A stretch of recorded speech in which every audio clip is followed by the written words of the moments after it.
Well, I'm currently in the throes of animating right now.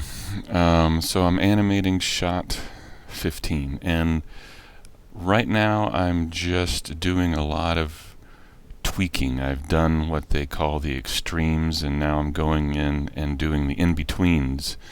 Um, and as you can see here, cleaning up curves. That was for the head turn.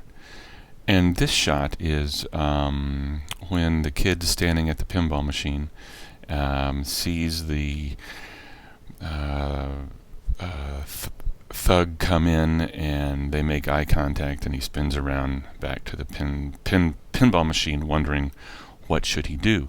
As you can see, I've videotaped myself acting it out. I'm doing this with every single shot because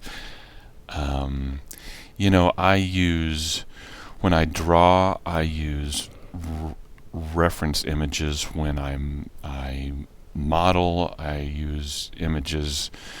And I figured when I animate, since I'm worse at animating and character animating than I am at drawing or modeling, that I better use some sort of reference video for the animating too. So since there's no one around to act it out for me, I'm just recording me for each of the shots. So that's just me in our basement acting it out.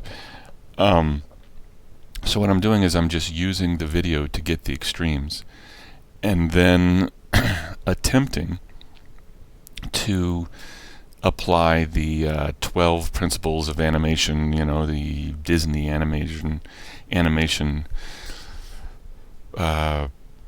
principles of ease in and ease out, using arcs, overlapping action, all that good stuff.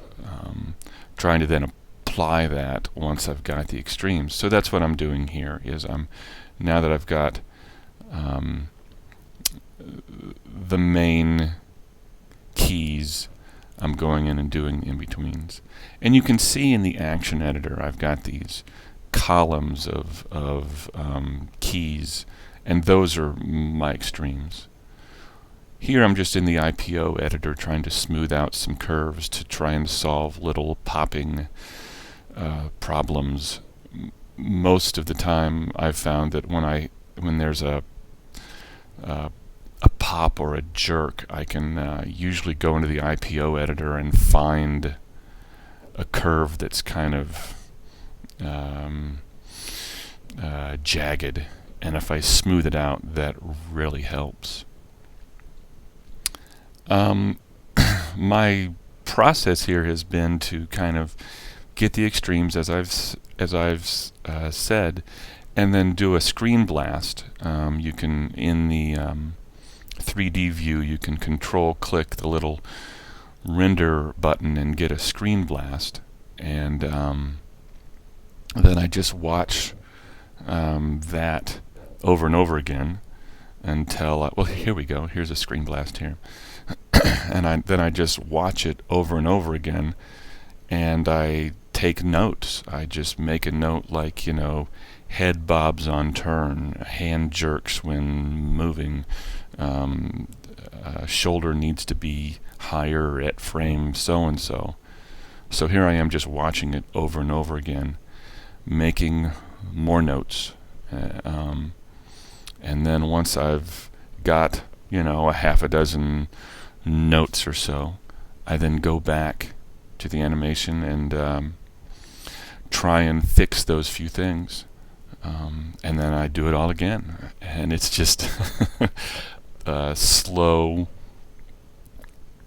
process of finding small problems, fixing them, and then finding more small problems.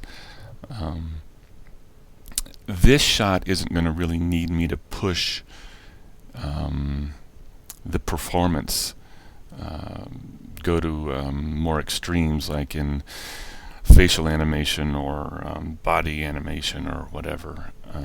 But there will be shots where I'll have to find the extremes and then push it. But for now, that's what we're doing. Hope that helped.